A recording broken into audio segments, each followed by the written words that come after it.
ఎన్టీఏఆర్ technologies limited Balanagar యూనిట్లో పనిచేస్తున్నటువంటి fix term employees గత 9 రోజులుగా ఒక తీవ్రమైనటువంటి నిరాశలో ఉండి నిరసన కార్యక్రమాలు చేస్తున్నటువంటి పరిస్థితి ఉంది.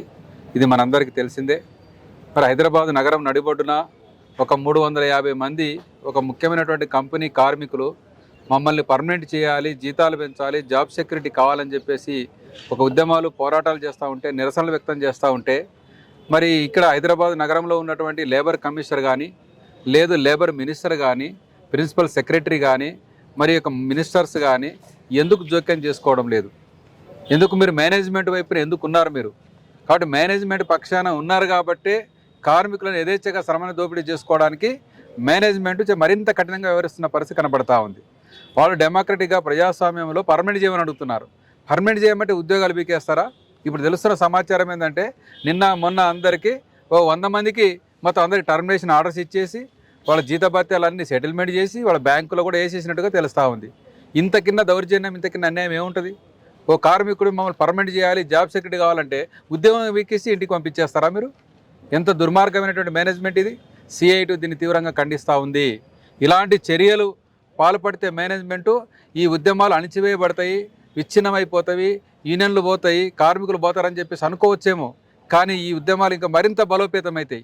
నీ ఎంటీఆర్లో ఉన్నటువంటి ఒక యూనిట్లో స్టార్ట్ అయింది. ఇప్పుడు ఇలాంటి చర్యలు నువ్వు పాల్పడితే నీకున్న 10-12 యూనిట్లలో ఈ యొక్క ఉద్యమం స్టార్ట్ అవుతున్న విషయాన్ని కూడా ఈ సందర్భంగా మేనేజ్మెంట్ గుర్తుపెట్టుకోవాలని చెప్పేసి నేను కోరుతా ఉన్నాం.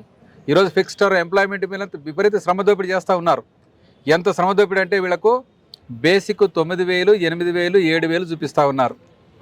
మరి నిన్న కాక మొన్న స్టేట్ గవర్నమెంట్ జీవో ఇచ్చింది. జీవో నెంబరు 6 ఇచ్చారు. 6 జీవోలో జోన్ 1 కిందికి వస్తుంది. ఇది జోన్ 1 కిందలో స్కిల్డ్ వర్కర్కి ఎంత ఉంది? ఈరోజు 20,000 రూపాయలు బేసిక్ చూపించాలి. గవర్నమెంట్ ఇచ్చిన బేసిక్ 20,000. ఇప్పుడు 20,000 బేసిక్ ఇచ్చి నువ్వు హెచ్ఆర్ఏ కావచ్చు, అలవెన్సులు కావచ్చు, ఇతర కావచ్చు, అన్నీ కలిపి ఇచ్చేయండి. ఆ రకంగా దోపిడీ చేస్తున్నావు. అంతకుముందు ఉన్నటువంటి బేసిక్ 24,000 ఉండే. వాస్తవం చెప్పాలంటే వాస్తవంగా స్కిల్డ్ వర్కర్కు 20,000 ఆ పైనే బేసిక్ ఉంది పాత జీవోల ప్రకారంగా. కొత్త గవర్నమెంట్ తగ్గించింది. ఇంకా పాత జీవోల ప్రకారంగా చూసినా 20,000 రూపాయలు సుమారుగా నువ్వు బేసిక్ ఇవ్వాల్సిందే.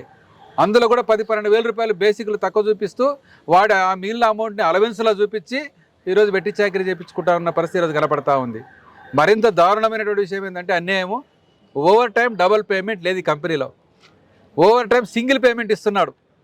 సింగిల్ పేమెంట్ అంటే మనం చూడండి, ఒక వర్కరు 60 నుంచి 70, 100, 150, 200, 220, 230 గంటలు పని చేయించుకుంటున్నాడు. మొత్తం ఒక నెలలో ఉండేది మొత్తం పని గంటలే 680 గంటలు ఉంటుంది. ఒక నెలలో మొత్తం పని గంట 24 గంటలు లెక్కేసుకుంటే 680 గంటలు మాత్రమే ఉంటాయి నెలలో. అందులో నువ్వు 450 గంటలు పని చేయించుకుంటున్నావు. 450 గంటలు పని చేసి ఎక్కడ లేదు. ఇది భారతదేశంలో లెక్కలేదు. తెలంగాణ రాష్ట్రంలో 7 చూడలే ఇప్పటిదాకా. ఒక నెలలో నువ్వు 680 గంటలు ఉంటే 450 గంటలు నువ్వు పని చేసుకుంటే ఆయన నిధులకు, కుటుంబానికి, పిల్లలకు, వాళ్ళ కుటుంబ సంక్షేమం కోసం ఎన్ని గంటలు ఇస్తున్నాడు? ఒక 200 గంటలు కూడా టైం ఇవ్వటం లేదు. అంటే 75% టైం నీ కంపెనీ తీసుకుంటుంది. ఆ కుటుంబాన్ని విచ్ఛిన్నం చేస్తున్నారు, శ్రమ దోపిడీ చేస్తూ ఉన్నారు. ఆ రకంగా లెక్కలేసుకుంటే ఈరోజు 3 రెట్ల జీతం రావాలి. 30,000 వాళ్ళకి 90,000 రావాలి, 20,000 వాళ్ళకి 60,000 రావాలి, ఈరోజు 25,000 అంటే 75,000 రావాలి. కానీ ఏమి ఇస్తున్నావు? సగం జీతమే ఇస్తున్నావు, నువ్వు సగమే కట్టిస్తున్నావు. ఇంత కింద శ్రమ దోపిడీ ఇంకెక్కడన్నా ఉందా? ఏ కంపెనీలో ఎక్కడ చూడలే. పట్టపగులుగా అనేక మల్టీ కంపెనీస్ ఉన్నటువంటి ఒక యూనియన్, ఒక కంపెనీ, ఒక మేనేజ్మెంటు అనేక యూనిట్లు పెట్టుకొని వేల మందితో పని చేయించుకొని నువ్వు ఓవర్ టైం పేరు మీద అమలు చేయవు, లీవ్ సరిగా అమలు చేయవు, నువ్వు కనీస వేతనాలు ఇవ్వవు, చట్టం ప్రకారంగా బేసిక్లు ఇవ్వవు. మరి ఫిక్స్డ్ టర్మ్ ఎంప్లాయ్మెంట్ ఎన్ని రోజులు చేయించుకుంటావు? దానికి కూడా లిమిట్ ఉంటుంది. ఓ 2 ఏళ్ళు 3 ఏళ్ళు చేయించుకున్న తర్వాత అవసరమైతే కంపెనీ ఆన్ రౌండ్స్ కింద పర్మనెంట్ చేయాలి. ఏం చేయకూడదని మన చట్టం చెప్తుందా? కాంట్రాక్ట్ వాళ్ళు పర్మనెంట్ చేయకూడదని మన చట్టం చెప్తుందా? FTE వాళ్ళని పర్మనెంట్ చేయొద్దని చెప్తుందా? దానికి టైం బౌండ్ ఉంది చూడు, పీరియడ్ ఉండొచ్చు. కొనసాగిస్తున్నావు కదా, కొనసాగించినప్పుడు నువ్వు పర్మనెంట్ చేయొచ్చు కదా. పర్మనెంట్ చేస్తామంటే చట్టం వద్దంటుందా? గవర్నమెంట్ వద్దంటుందా? లేబర్ డిపార్ట్మెంట్ వద్దంటుందా? అంటే మీరు శ్రమ దోపిడీ, వెట్టి చాకరీ చేయించుకోవడానికి ఈ రూపంలో అలవాటు పడ్డారు. ఒక్కొక్క కంపెనీలోనే సుమారు ₹1,00,00,000 ఓవర్ టైం పేమెంట్స్ మిగిలిపోతున్నారు. మినిమం వేజ్ మీద ఇంకో ₹1,00,00,000 మిగులుతున్నారు. అంటే నీ 12 కంపెనీల్లో ఓ కంపెనీకి 2 కోట్లు నెల కంటే 24 కోట్లు, 30 కోట్లు కార్మికులకు రావాల్సిన డబ్బులు మీ మేనేజ్మెంట్ దోపిడీ చేస్తున్న పరిస్థితి ఇక్కడ మాకు చాలా స్పష్టంగా కనబడతా ఉంది. కాబట్టి కార్మికులు కడుపు మండి రోడ్ల మీదకి వచ్చి ఎంతకాలం ఈ పని చేయాలి? అని చెప్పి ఈరోజు వెట్టి చాకరీ చేయకూడదని చెప్పేసి ఆలోచనతోనే ఈరోజు రోడ్ల మీదకి వచ్చారు, నిరసన చేస్తూ ఉన్నారు. ప్రజాస్వామ్యబద్ధంగా నిరసన కార్యక్రమాలు చేస్తున్నారు, చట్టబద్ధంగా నోటీసులు ఇచ్చి చేస్తూ ఉన్నారు. ఈరోజు లేబర్ డిపార్ట్మెంట్ కూడా చర్చలు చెప్తా ఉంది. మేనేజ్మెంట్ బేసిజాలకు పోకుండా దిగి రావాలి, చర్చలు చేయాలి, మాట్లాడాలి, టర్మినేషన్ వాళ్ళు చేసిన అందరినీ పనిలోకి తీసుకోవాలి యథావిధిగా. అదే రకంగా వీళ్ళు కోరిన 300 మంది పైగా అందరినీ పర్మనెంట్ చేయాలి, కొత్త వేజ్ అగ్రిమెంట్ కూడా చేయాలి. ఈ ఓవర్ టైం లాంటివి ఈ చట్టబద్ధంగా రావాల్సిన బెనిఫిట్స్ అన్ని యాజ్ ఇట్ ఈజ్గా ఇవ్వాలి. మొత్తం కంపెనీలో FT సిస్టమే లేకుండా పర్మనెంట్ సిస్టమే ఉండాలని చెప్పి సందర్భంగా ఏదైతే పోరాటం చేస్తున్నారో అది న్యాయబద్ధమైనటువంటి పోరాటం. ఆ పోరాటానికి CII ఎర్ర జెండా ఎప్పుడు అండదండగా ఉంటుంది. మీ చివరి దాకా మీకోసం నిలబడుతుంది.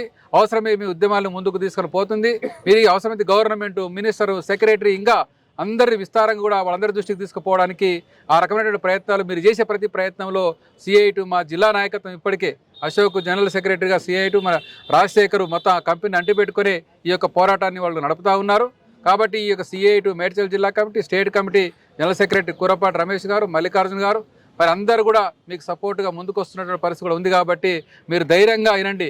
మీ డిమాండ్ పరిష్కారం అయ్యేదాకా మీరు స్ట్రాంగ్గా ఉండి, ఏమాత్రం వెనకడుగు వేసినా ఈ ప్రభుత్వాలు, మేనేజ్మెంట్ మనం తొక్కేస్తాయి. అందుకే మన ఐక్యమత్యమే మన బలం. మీకు అనేక వేల మంది సపోర్ట్ మీకు ఉంది. మీరు ముందుకు పోవాలని ఈ సందర్భంగా కోరుతూ, మేనేజ్మెంట్ కూడా దిగి వచ్చి సామరస్యంగా పరిష్కారం చేయకపోతే పారిశ్రామిక అశాంతికి మీరే కారణమవుతారని చెప్పి సందర్భంగా మేము చెప్పదలుచుకున్నాం.